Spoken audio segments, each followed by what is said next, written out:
The number of international fighters helping Ukraine is growing by the day, and the Ukrainian government says that more than 16,000 total now foreign fighters have arrived in the country. In just the last few days, we have met several Americans who say they are, too, planning to help Ukrainian forces. In fact, they are over the border as we speak. They told us they could just not sit back and watch. We landed in Warsaw and saw them immediately. 3 Americans headed for Ukraine. Ready to die, they say, in a fight for survival against the Russians. And what's the plan? The plan to help to save the lives of Ukrainian people. Andriy Penchek is a licensed truck driver who was born in Ukraine, but he launched this particular mission from Bucks County, Pennsylvania.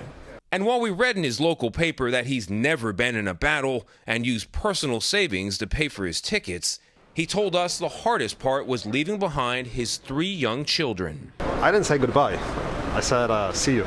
You said see you later? Yeah. While U.S. soldiers are staying out of Ukraine, everyday Americans like this are not specifically restricted from going in, says acting U.S. Ambassador to Ukraine, Christina Kaveen. What does the American government say to Americans who are volunteering for combat in Ukraine? We encourage all Americans not to travel to Ukraine right now, and those Americans who are in Ukraine to leave Ukraine because it is not safe. Closer to the border, however, we caught up with bipartisan leaders of the House Foreign Affairs Committee, Congressman Gregory Meeks and Michael McCaul, who had just seen the war's human toll up close.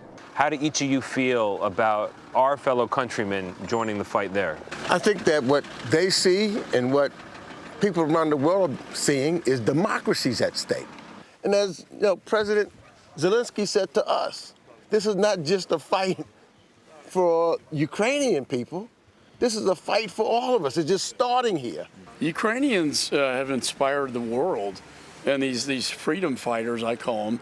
Все направляемые Западом в помощь. But on Thursday, Russia's military warned foreign fighters they'd be treated as mercenaries, not as protected combatants under international law. As far as I see, civilians are not protected by humanitarian law, so I don't take much credence to anything they say. We spotted Christopher Callis in full body armor walking toward the checkpoint into Ukraine.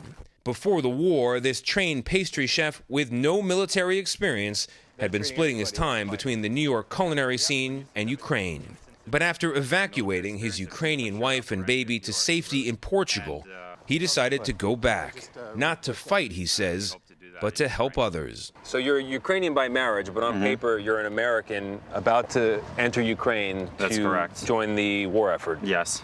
Are you worried? I am absolutely worried, yes. But I'm more worried for the people there who are not able to leave. Is this something you're prepared to die for? Yes.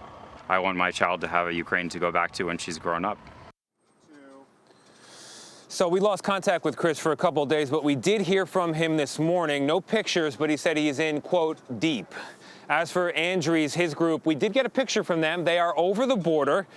Take a look at it there. There's a sign with Ukraine on it. And we also noticed there on their car, they brought the American flag with them, still representing.